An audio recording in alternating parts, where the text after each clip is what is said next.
We are live. I do this live like once every month where I just kind of go live, do a group health coaching session, answer anyone's questions about any sort of like health or life thing going on. I've been doing this for the past like 2 months with my free community, and then I have like a deeper dive that I do inside of the founding membership. Um, And yeah, I didn't want to cancel, but I am absolutely not feeling well today. So I'm doing this from bed, which is fun. Um, but yeah, today we're talking about epigenetics. Honestly, I'm just going to be talking off the cuff because yeah, I'm literally like on my deathbed, y'all. Like I somehow between traveling and like doing strength training workouts in the heat that is Florida, somehow got like electrolyte depleted like really aggressively to the point where like I literally couldn't get out of bed for 3 days. So I'm on the like upper side of that. Like I've been drinking my coconut water, so I feel at least like I can come on here and talk, but like it has been such a crazy 3 days.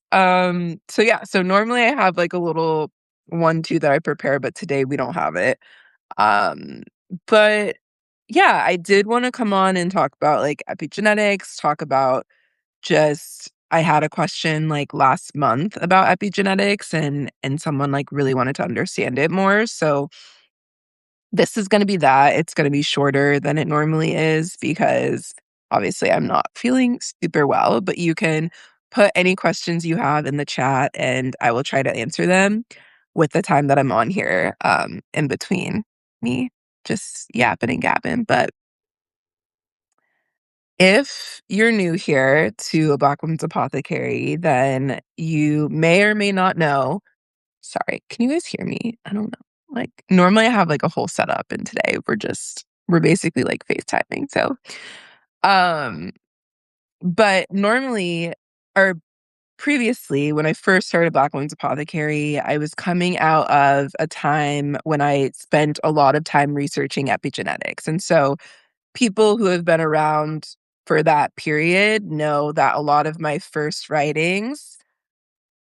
Oh, yes, yes. Oh, thank you, girl. I think actually, Jasmine, you were the one who asked about it, so I'm happy that you're here so we can chat about it, but yeah, I've been struggling, but yeah, I didn't wanna cancel it because I this is obviously a topic I love, but if it's hard for me to, like, yip and yab the normal way that I do, where I just keep talking, like, then you know it's because I'm still a bit dehydrated. Um, drink your coconut water, y'all. Like, really in the summer, especially in heat over 90 degrees, we should all be drinking coconut water, like, once a day, at least. That's just my PCA as a doctor and a biochemist. Like, coconut water has every single electrolyte that you need to keep your body hydrated and balanced, and the moment your sodium drops, you're gonna start feeling crazy, and my sodium dropped, and I started feeling absolutely insane. I literally could not, like, get out of bed. Like, every time I would try to get up, I had to, like, sit back down because I was so dizzy. So, all of that to say, stay hydrated this summer, drink your coconut water. I might write an article on how to get hydration daily. Like one of the things that I do, sorry, this is just a tangent now. One of the things that I do is I drink bone broth every morning because bone broth has a high dose of sodium in it. And so I'm naturally getting like repletion every morning on an empty stomach, absorbing all of the sodium and then going through my day. But like I hadn't been for the last week and it definitely showed for me. So, this is your PCA to just drink drink your hydration, okay?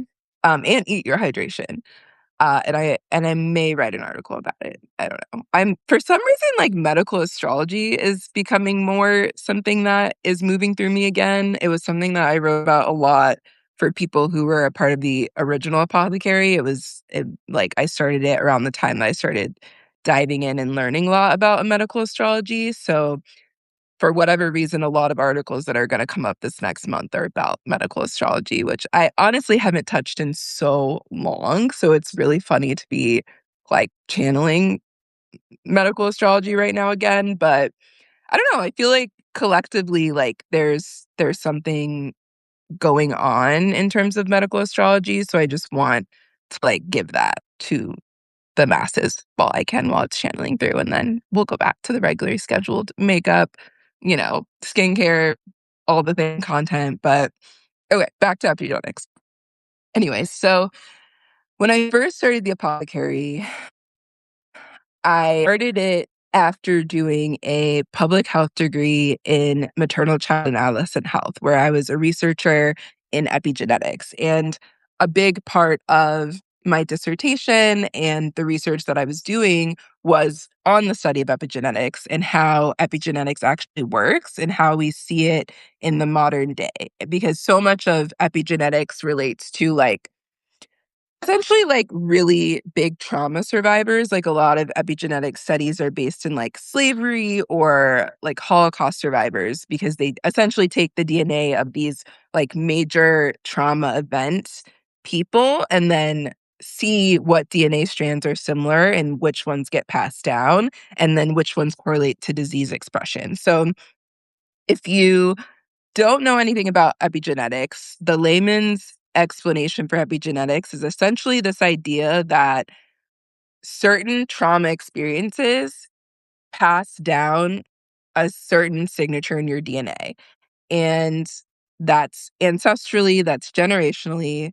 Oh, awesome. Good. Yes. This is really such a big part of why I started the apothecary. I was I feel like we all go through phases, and I was really in this phase of ancestral, generational healing and understanding. And so epigenetics really is like the science form of that. It's this idea that, if your grandmother went through some sort of epigenetic, traumatic experience, uh, then their DNA coded that stress experience into their DNA. And when it passed down to you, it got spliced into your DNA. And so now, if you go through a similar traumatic nervous system response, that DNA coding gets turned on. And so much of chronic disease, autoimmunity, even down to women's health issues, can be related back to epigenetics. And it really is, I think, the missing piece in so much of Western medicine and this idea of how do you prevent certain expressions from happening. And that was a lot of what my research was on, essentially, was okay, you're telling me that, I've got all these ancestors with autoimmunity. How do I prevent that in myself? How do I keep this, keep this DNA from expressing in this way? And so a lot of what I write about and what I talk about even generally is how do we keep this expression turned off, you know? And so I think that, that's a good, baseline understanding of it. I think that when it comes to things that I've implemented to apply, epigenetic principles into, my daily life, I think this is where you can start to get really granular about your understanding of wellness, about your understanding of your health, about your understanding of how your life influences your health, and vice versa. I think in general, a Black woman's apothecary is essentially an apothecary built on this epigenetic idea that, you know, we can avoid a lot of these expressions if we do the necessary things to keep them from turning on. A lot of that has to do with external stressors.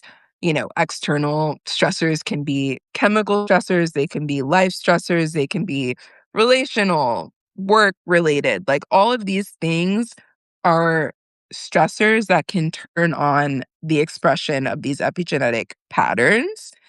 And it really just comes down to the nervous system and the stress response. And that's the in between of why certain things get turned on. But yeah, so I guess that's my general gist of epigenetics, my little spiel. But if you wanna get even deeper into it, it's interesting that, like, I was talking about medical astrology because I think that for me, in terms of how I've been able to understand how epigenetics work, medical astrology has been such a huge game changer for me when it comes to, like, understanding why I'm more susceptible to specific things. Now, if you haven't heard about medical astrology, like, it's so interesting because I feel like I just weave, like, science and spirituality together, like, it's just, like, how my brain works, like, I can't stop it, and, like, what's so funny is that I feel like people who, like, don't think this way will be like,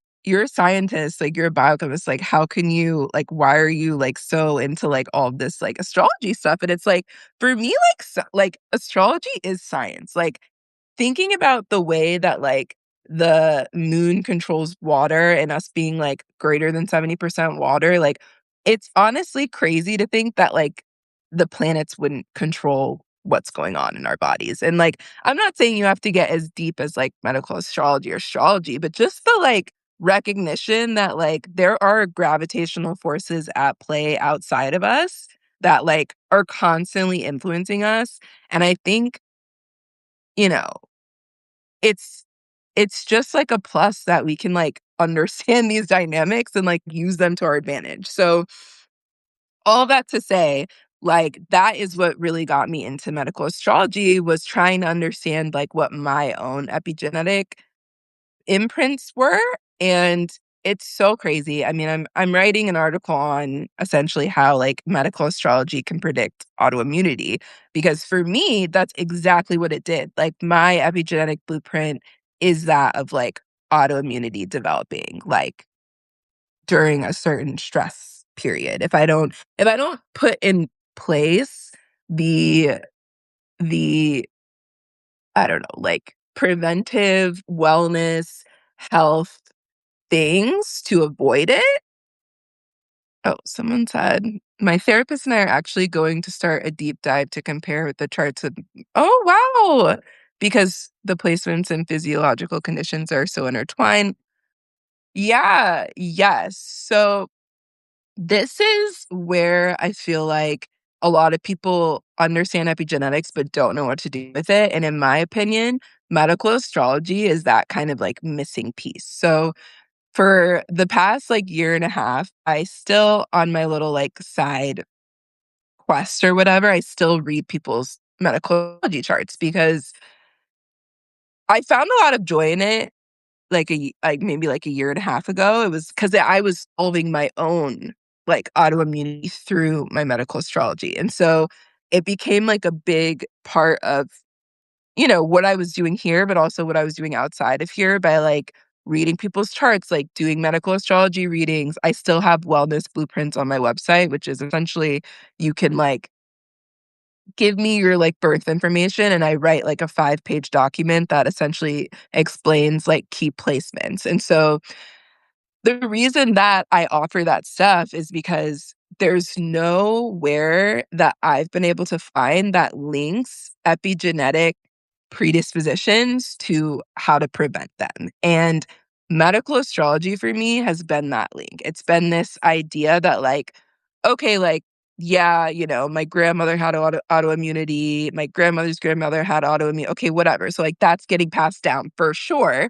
What are the circumstances that cause that to express itself? And I can give you my chart as an example of that, which is I have Saturn in Pisces in the second house. Now, the second house is not a health house, so it's not necessarily something that, typical medical astrologers would look at. But because I am specifically looking for influence of Pisces, Pisces being the controller of lymph, the controller of immune cells, like Pisces in the chart is definitely going to tell you where autoimmunity lies. And so I'm actually writing a post right now on the most common autoimmunity placements I see, but the most common are that Saturn in Pisces, um, Mars in Pisces, Pisces in, like, the 1st, 6th, 8th, or 12th house, specifically the 8th and 12th, because the 8th and 12th rule, like, generational patterning. And then, essentially, like, any sort of detrimental planning. Oh, thanks. Yeah, so, I mean, I used to call them epigenetic blueprints, but I realized when I was giving people the blueprints, they were actually, like, things that you could do to avoid what the chart was showing, right? And that's not to say medical astrology is predictive, because I don't necessarily think that it is. I I believe that it gives you the circumstances that are moving through your body, like, the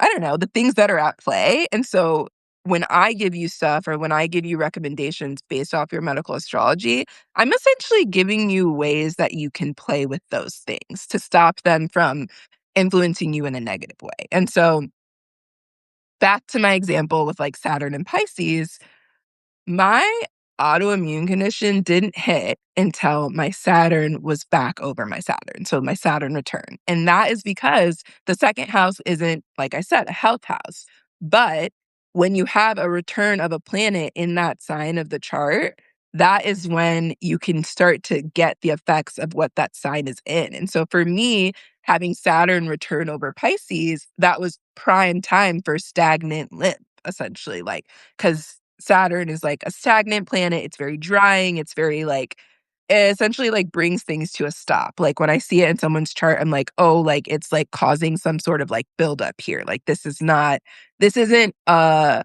an amicable planet to have. Definitely not an amicable planet to have in the lymph. It technically like Capricorn is the ruling sign of it. So it rules like the knees and like the joints and things like that. That's, like, all in the nitty-gritty, but, like, essentially, you do not want Saturn in the sign of the lymph because essentially you're turning lymph into bones. Not a vibe, right? So, like, the things that I would have done had I seen that before developing my autoimmune condition, I would have seen that and I would have been like, "Oh, like, you are very prone to developing some sort of autoimmune condition around this time.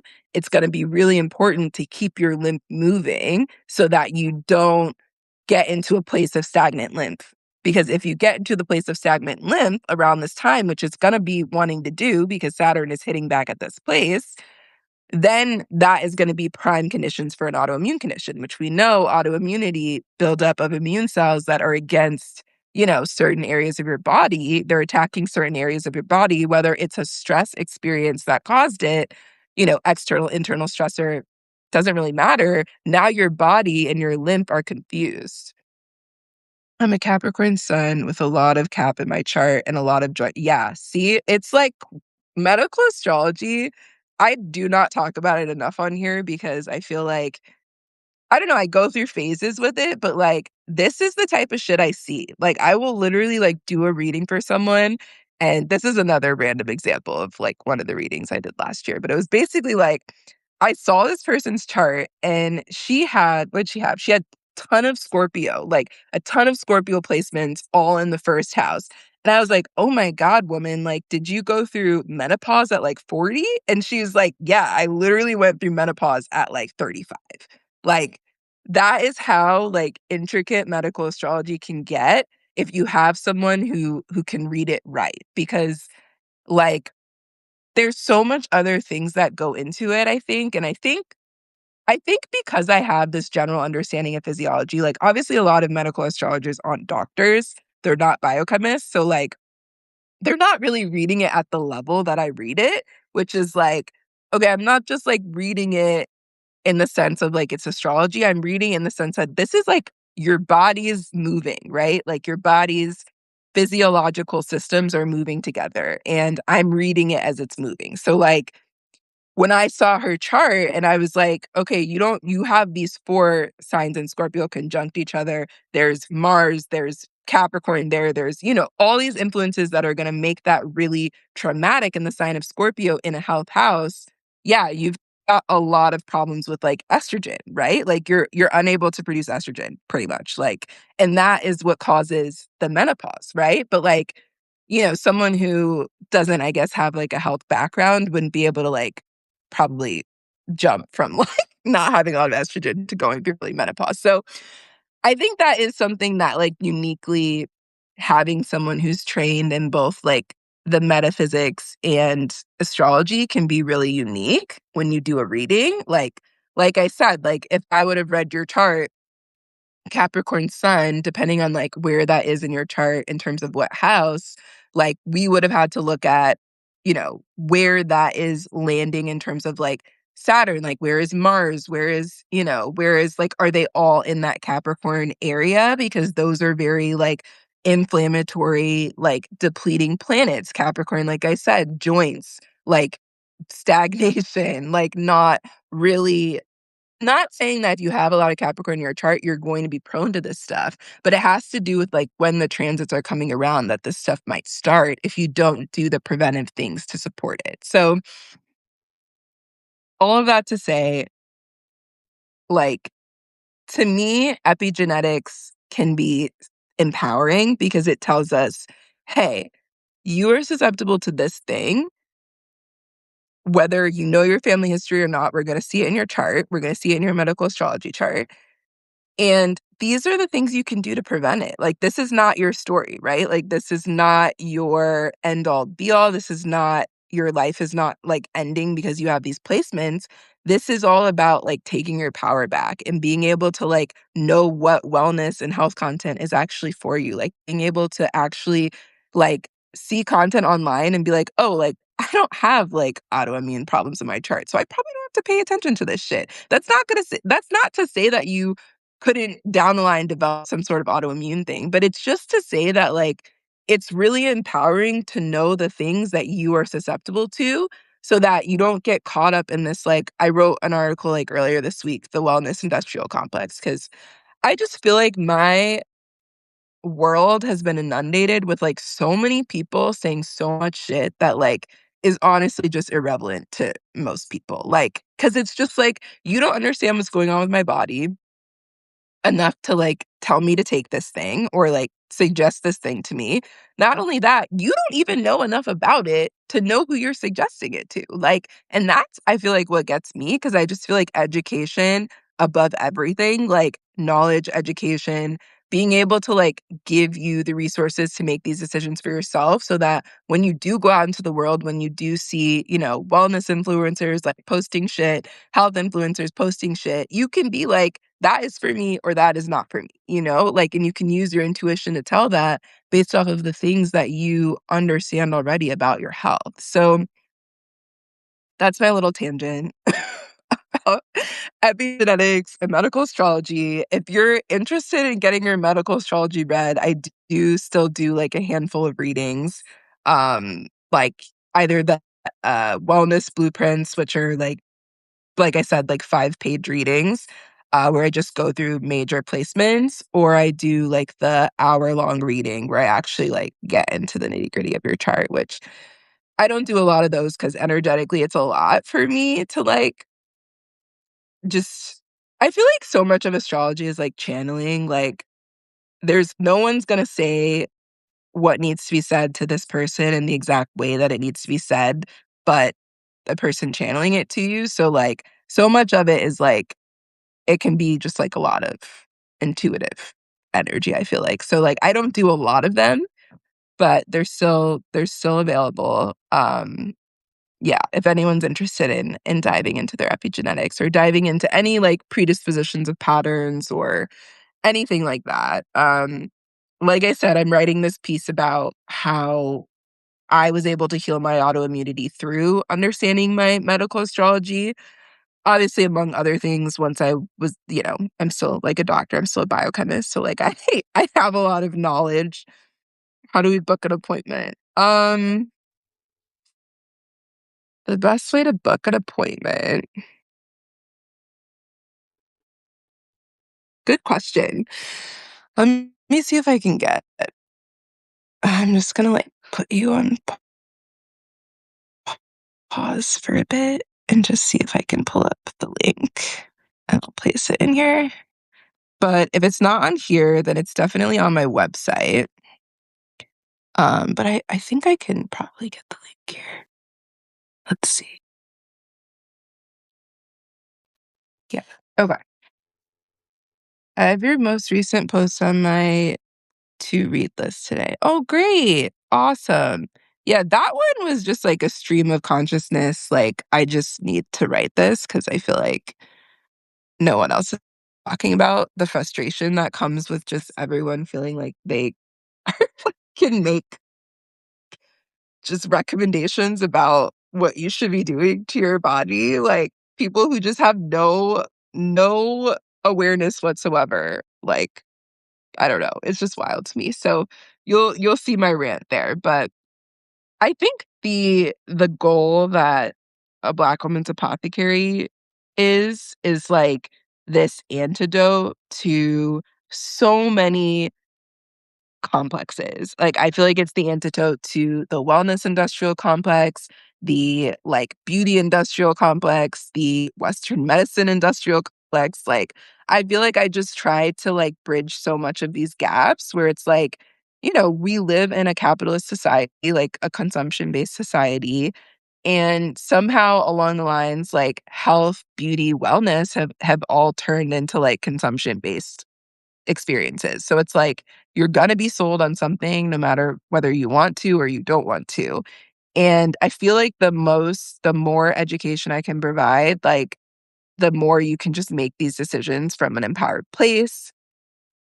Um, Not only that, I mean, I do feel like there's so much that's missing in all of these capitalist things. Like, I think within medicine, so much of understanding how your life influences your health is missing. I think within wellness, so much of how everyone's bodies are different is missing. And then I think within beauty, like, so much of actually understanding what you're putting on your skin or on your face or, on your body is like missed. Like, for whatever reason, we do a really bad job of like explaining this stuff to people. So, if you haven't figured out, that's a lot of what a Black woman's apothecary is. Oh, yes, yes, yes. That's sorry, my phone is dying. I need to go get a charger. But yeah, like, I feel like the younger we can be learning this stuff and like having this education, the more decisions we can make from this like really empowered place. So, um, all of that to say, epigenetics, it's all about empowerment. It's all about understanding, what's in your epigenetics. You can do that through medical astrology. You can do that through generational deep dives with your providers, your healthcare providers. Like, there's so many ways to get into the juiciness of epigenetics. And that is really going to be what determines, I feel like, the outcome and how much you're able to like thrive in your life. Like, because, my epigenetic predisposition is so different than yours. Like, I don't have an epigenetic predisposition to diabetes or anything, right? I've got it to this autoimmunity thing. So throughout my life, anytime I'm going through hi, anytime I'm going through a stressful experience, what I'm focusing on always is gonna be my lymph. It's always gonna be, "Okay, I'm in a stressful moment right now. I need to, like, do some lymphatic drainage, like, get a lymphatic massage." Like, it's constantly gonna be something that I'm coming back to because now I know that I have this predisposition. Whereas, like, sugar, things like that, maybe I don't need to worry about that as much. Like, still the average amount, like, probably don't be eating just, like, buckets of sugar, but diabetes is not my main concern. It's this autoimmune stuff. So it's like, it's just so empowering to like know that and be able to like do things with it. Um, okay. So it's been like 30 minutes. I'm starting to get a little winded. If anyone has any questions, they can post them and I'll either answer them now or I will try to write an article on them. But yeah, I feel like I have maybe like 5 or 10 more minutes left in my energy for today with me dealing with dehydration. Like, what crazy. It's been such a crazy experience.